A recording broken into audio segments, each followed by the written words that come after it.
Sehingga siapa yang Fatihahnya tak betul, batal sholatnya. Dari jam 2 ke jam 3 bengkel Fatihah. Ada tadi malam namanya bengkel Fatihah. Rupanya banyak saudara kita sholat tapi Fatihahnya belum betul. Alhamdu, mana bisa alhamdu? Ha, kalau ha dipegang dada bergetar. Tapi kalau Allah tak bergetar dia. Alhamdulillah. Tapi gosok gigi dulu. Alhamdulillah Rabbil, orangnya tebal. Alhamdulillahi Rabbil alamin, Ar-Rahmanir Rahim, Maliki Yaumiddin, Iyyaka na'budu wa iyyaka nasta'in, Ihdinas siratal mustaqim, Siratal ladzina an'amta 'alaihim, ghairil maghdubi 'alaihim waladdallin. Amin. Jam 2 ke jam 3 bengkel Fatihah. Sehingga siapa yang Fatihahnya tak betul, batal sholatnya. Jam 3 ke jam 4 barulah muhasabah. Jam 3 ke jam 4 sholat tahajud 8 rakaat ditambah witir 3 rakaat, 1 jam putus. Jam 4 ke setengah 5 muhasabah. Ya Allah, dosa kami banyak ya Allah. Menangis ustadz pembimbing muhasabah, makmum pun menangis juga di belakang. Kok kenapa menangis? Entah, aku tengok orang kiri kanan menangis, aku nangis pula. Kita menangis karena dosa kita banyak, karena maksiat kita banyak.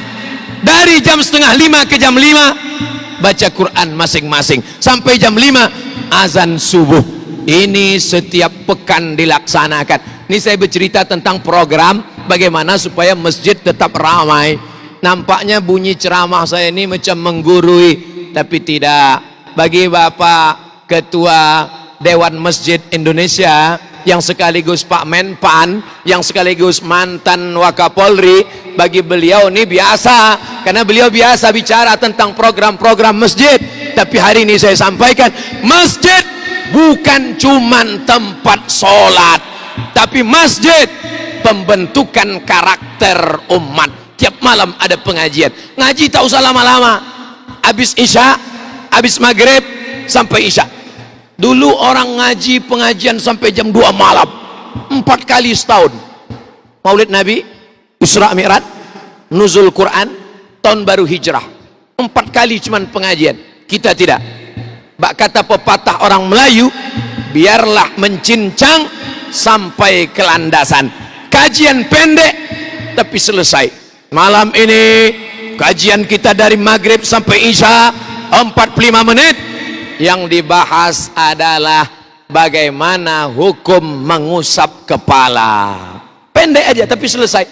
Menurut mazhab Syafi'i ambil air sedikit aja, sah. Menurut mazhab Hanafi 1/4 kepala. Basahkan tapak tangan 1/4 kepala, sah. Menurut mazhab Syafi'i sikit saja, sah. Menurut Hanafi 1/4 kepala, karena kepala dibagi 4, 1, 2, 3, 4, 1/4 kepala saja basah, sah. Tapi menurut mazhab Maliki basah dari depan sampai ke belakang, sampai ke depan, nyambung ke telinga, sehingga umat tidak lagi saling menyalah-nyalahkan. Setuju? Bulan depan, pekan depan kaji lagi masalah fikih. Apa dia? Bersentuhan laki-laki dengan perempuan tak mahram, batal apa tak batal? Menurut mazhab Syafi'i bersentuhan tak mahram batal. Menurut mazhab Hanafi tak batal, karena makna bersentuhan bukan sentuhan kulit, maaf, jima baru batal. Menurut mazhab Maliki bersentuhan kalau tak nafsu tak batal, kalau nafsu baru batal.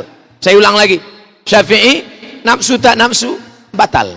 Hanafi bernafsu pun tak batal, karena makna sentuhan kulit jima baru batal. Maliki bernafsu batal, tak bernafsu tak batal. Makanya ada sebagian kawan mau pergi, dia salaman dia sama istrinya, habis itu sampai di kantor sholat dia, ente tadi sentuhan, aku tak nafsu gitu. Aku sama bini kawanku yang bernafsu gitu. Na'udzubillah. Jadi kita tidak lagi saling menyalahkan. Pekan depan kaji fikih lagi. Dari maghrib ke isya kajian kita tentang bismillah. Mazhab Syafi'i Bismillahirrahmanirrahim.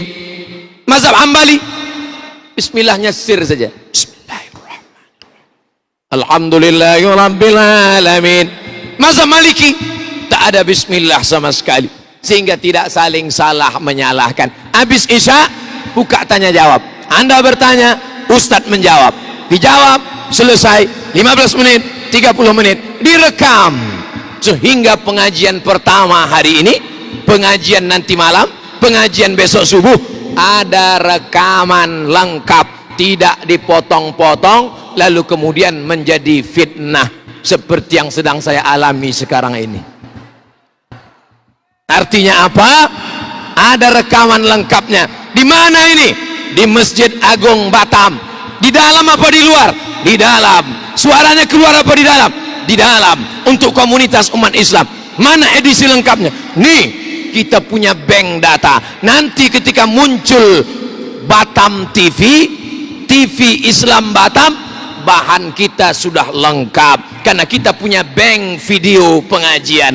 Satu hari kultum subuh, pengajian zuhur, pengajian maghrib ke isya, pengajian subuh.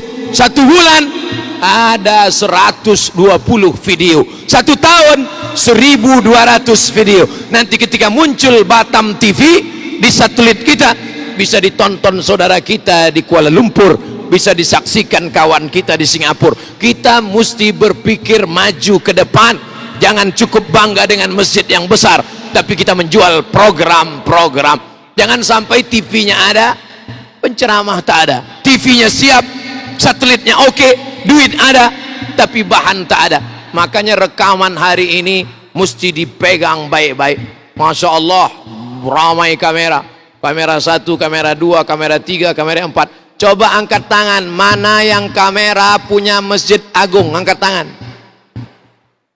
Satu pun tak punya Masjid Agung. Mesti ada satu kamera punya Masjid Agung. Lalu kemudian data kita lengkap, disimpan, pengajian, kultum, imam, khatib. Khatib berseri, khutbah pertama, khutbah kedua, khutbah ketiga, khutbah 100, khutbah 1000. Sehingga nanti tinggal dicek. Coba cek mana khutbah pertama dulu. Siapa orang pertama yang khutbah di masjid ini? Pas dicek, Abdul Somad LCMA. Wow, amazing. Saudaraku yang dimuliakan Allah Subhanahu wa taala, kadang ceramah-ceramah kita hilang dihembus angin, entah kemana. Tapi alhamdulillah ceramah Ustaz Abdul Somad tidak hilang, karena ada direkam, lengkap, full. Di mana bisa kami lihat Pak Ustaz? Di channel Ustaz Abdul Somad Official. Jangan lupa subscribe, like, and share.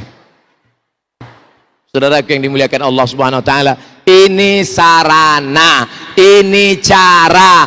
Dulu zaman Nabi tak ada Quran ditulis di kertas, tak ada Quran ditulis di buku. Tapi setelah Nabi meninggal, Quran mau dibawa. Bagaimana caranya? Quran yang ada di pelepah onta pula, di pelepah kurma, di tulang onta, dibukukan menjadi satu. Ini sarana. Begitu juga sekarang kalau ceramah direkam, diupload, ini menjadi sarana. Saya sudah bicara tentang 3. Pertama, memakmurkan masjid. Yang kedua, mendirikan sekolah di sekitar masjid. Insya Allah SMP Tahfiz Quran Batam. Yang ketiga, mesti ada program-program ceramah berkesinambungan tiap malam, tiap waktu, dan sampailah khutbah Jumatnya terekam dengan baik. Yang keempat, masjid mesti ada yang disebut zaman Nabi Sallallahu Alaihi Wasallam, Baitul Mal. Zakat satu pintu. PNS zakatnya bayar ke Baitul Mal. Di mana Baitul Malnya? Baitul Mal di dekat masjid kebanggaan kita. PNS yang tak mau bayar zakat tidak bisa, karena sudah diikat oleh Perda, peraturan daerah Kota Batam. PNS potong atas 2,5%. Setuju apa tak setuju? Alhamdulillah masyarakatnya setuju. Tapi masyarakat setuju tak ada nilai apa-apa. Yang penting setuju adalah anggota dewan. Karena kalau anggota dewannya setuju, maka keluarlah perda peraturan daerah. Ustadz Somad ceramah khutbah, bayar zakat, bayar zakat. Mohon maaf Ustadz, zakat kita tidak meningkat karena orang tak takut sama Abdul Somad. Tapi kalau yang punya kekuasaan dengan tanda tangannya, PNS potong zakat 2,5%. Insya Allah ketika saya ceramah di Aceh, mau Labuh, Aceh Barat, diundang saya ke Aceh Barat, saya sampaikan, saya dari Riau, di tempat saya ada satu kabupaten zakatnya 10 miliar di Riau. Selesai tausiah, ditanya sama orang Basnas Aceh, berapa tadi Ustadz di Riau?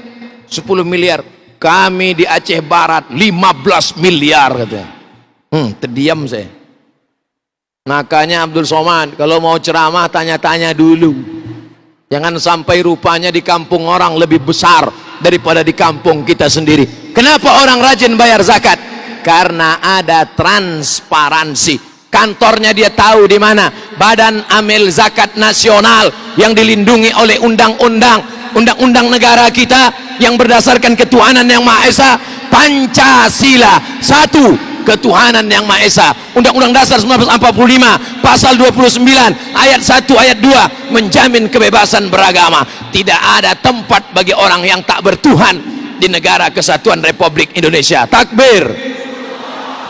Maka jangan takut bapak-bapak wali kota, gubernur, pejabat, apapun kekuasaannya, anggota dewan, mumpung jabatan masih ada di tangan, kebetulan tanda tangan masih laku, pakailah untuk menolong agama Allah. Intan surullah yansurkum. Kenapa masjid tegak, besar, megah ini bisa berdiri? Karena ada kekuasaan. Kalau tak ada kekuasaan, saya berapa kali meletakkan batu pertama sekaligus batu terakhir. Berikut ini peletakan batu pertama yang diletakkan oleh Al-Mukarram Abdul Somad LCMA. Wah, foto. Setahun setelah itu ditelepon pengurus, Ustadz tolong datang lagi Ustadz. Acara apa Pak? Penggalangan dana. Kenapa? Masjid tak siap-siap. Trauma saya, lewat di situ pun pucat muka saya. Tapi masjid kita, Abdul Somad datang kemari bukan diundang peletakan batu pertama.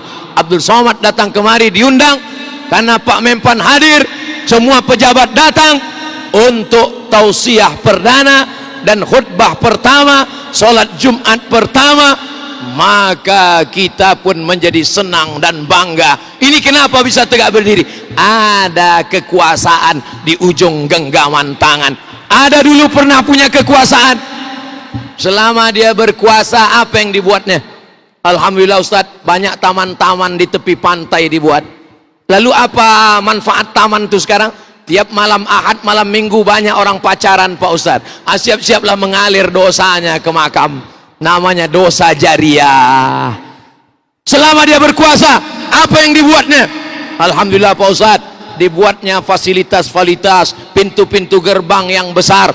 Apa manfaatnya sekarang? Tak ada Pak Ustadz, banyak truk nyangkut tak bisa lewat. Tapi hari ini kita lihat, ketika masjid ini tegak berdiri, mati kita mengalir pahalanya. Jadi kalau ada orang mengatakan orang Islam tak perlu kekuasaan, orang Islam tinggalkan politik, orang Islam yang penting di masjid, orang Islam baca Quran, yang penting puasa sunat, itu bukan ajaran Islam. Kenapa Islam bisa sampai ke Turki? Karena Muhammad Al-Fatih punya kekuasaan. La taftahunnal Konstantiniyah, kalian akan merebut Konstantinopel. Wala ni'mal amiru amiruha, sebaik-baik panglima perangnya adalah panglima perang yang akan menguasai Konstantinopel, berubah negeri itu menjadi Istanbul. Oleh sebab itu, seandainya doamu makbul tapi doanya cuma satu, doa makbul tapi cuma satu, apa yang kau mintakan? Ya Allah, berikan kami pemimpin yang adil dan amanah. Amin.